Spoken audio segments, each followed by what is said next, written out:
So let's talk about Mumbai's auction this year. Yep. So very relatively quiet because they had 2.75 crores as the purse. So they really didn't know. I mean, they didn't.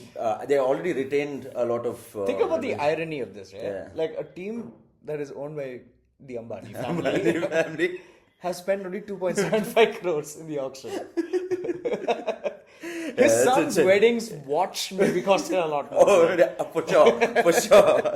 Hardik Pandya's watch is a lot more. So yeah. Speaking of Hardik Pandya, he's one of the people who have been retained. They always kept that foundational five, which is Pandya, your Tilak Verma, your Bumrah, Rohit Sharma, and Surya Kumar Yadav. Yes. And you want to talk about the people who they bought this year? Yeah, I mean, there's 4 guys under the domestic circuit for less than 1.5 crores. All debuts. I think it's just like filling the squad strength at the end of the day. Yeah. The only notable one is Quinton de Kock. I think he's back in the Mumbai team fray. Yes. I think less than 2 crores or something like that. About 1 crore, I think was about it. 1,300 runs plus in the IPL Exactly, for them, yeah. I think my problem with Quinton de Kock is that like same thing that's happening in the South Africa team right now is the problem with him and Ryan Rickleton. Oh yeah. Opening. Yeah, because Rohit Sharma's obviously got that number 2 spot sealed. Yes. He's gonna open regardless. Yeah. But who do you think is gonna open with him? Yeah, that's what. So trying to put it was Rickleton before, and he did okay towards the latter half of the IPL season. Yeah. But and he did really well in the World Cup as well. So like I'm just trying to figure out how Quinton de Kock might. I mean, if this guy comes in at 3 and that's a spot he's never played in before, I'm guessing. So yeah, it's going to be interesting. I have a theory. I think that Ryan Rickleton is the Sanju Samson of the South African exactly. This first half there's nothing, and then the second half. He's the player of the tournament. You just imagine his like situation, right? Okay, he's in the South African team. Yeah. He's guaranteed to open with Aiden Markram for the national team. Mm-hmm. My man Quinton de Kock is retired. Yeah, legit. He does a full reverse U-turn. He comes back. He's like, you know what? I'm taking him back. Fuck you. Probably went to Ambani and went like, bro, take me, bro. Take me, bro. One more. Yeah, that's right. And he does really well in the Wankhede pitch as well. Yeah. So 7 games are going to be there. So he does really well there anyway. So it's a very good buy for them. Yeah. I mean, not a lot of talking points apart from that. Released players. Yeah. Big one that comes to mind is Mujib for me. Yeah. I think undervalued in the Mumbai team because we don't really need spinners in that squad. Yeah, but he had the mystery spin option. So he was that is very well in that way. They needed something like that.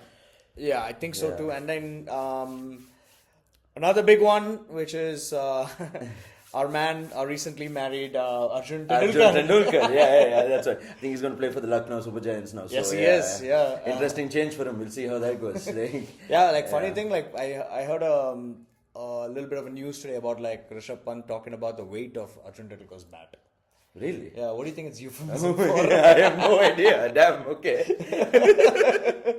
How did that happen? That's a funny conversation. What do you think that like? How do you think that like took place? I have no. I don't know how he would have actually. Bro, how heavy is your bat? I think it's just a Tendulkar family trait of having like big bats. Big bats.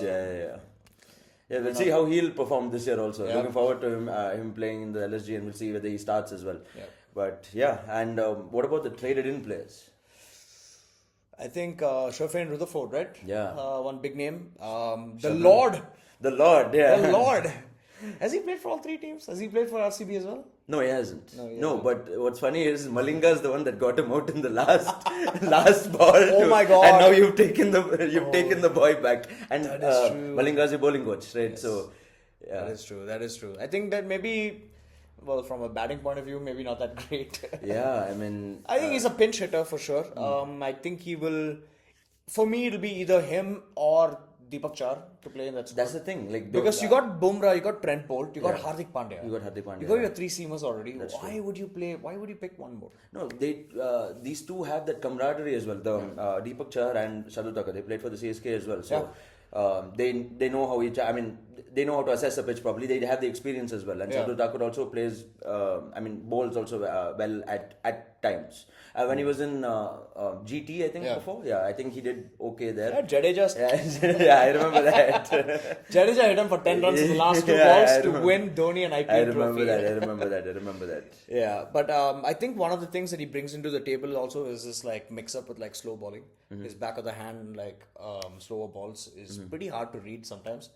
But man goes for an average of 14 at least an over. Oh yeah. So if I had to pick between Shardul Thakur or Deepak Char, it'll always be Deepak Char for me. Because the first 3 overs, like he can also finish first 4 overs in a row. Yeah. And with Bumrah, I think who's going to focus more on death bowling this year. Oh, for sure. I think Trent Bolt and for Deepak Char might open the bowling. And you have Mitchell Santner there, the captain of the New Zealand team. I was Very just thinking experienced of that. campaigner. So yeah, him as that left arm spin option. Actually, is he's one of the main spin options there, right? Yeah, Who exactly. else can you think And of? very good batting option as well. I mean, he's really good and that experienced campaigner. You need somebody like that, and like Mumbai, I think, has got it stacked in that way in terms of experience. Yeah. So yeah. That's a pretty stacked team. I think for me personally, it's a top 2 finish for Mumbai this year. Yeah, for sure. I think they've lacked over the last 2 years. I think this is their comeback year, and maybe even a shot of the title because they are all coming off like all the Indian players in that circuit, especially with Tilak, with Surya, with Rohit. Yeah. Maybe not so much about Rohit, with Bumrah, all these guys who just finished come off a high of the World Cup victory for us. They're going to be extraordinary players. Extraordinary players. They're running on a high now, so they have a lot to look forward to here. So and they're playing at home turf, and they know that pitch through and through. Exactly. And I think Mumbai also has their 7 games at home, compared to the rest of the teams who may not have that. Yeah, and Wankhede is always the smaller ground, but at the same time, great home support. Yeah, good fast bowling pitch and good batting pitch as well. So batting power to back it up. Yeah, you got arguably 2 or 3 of the world's best bowlers right now. Oh, for sure. In their team.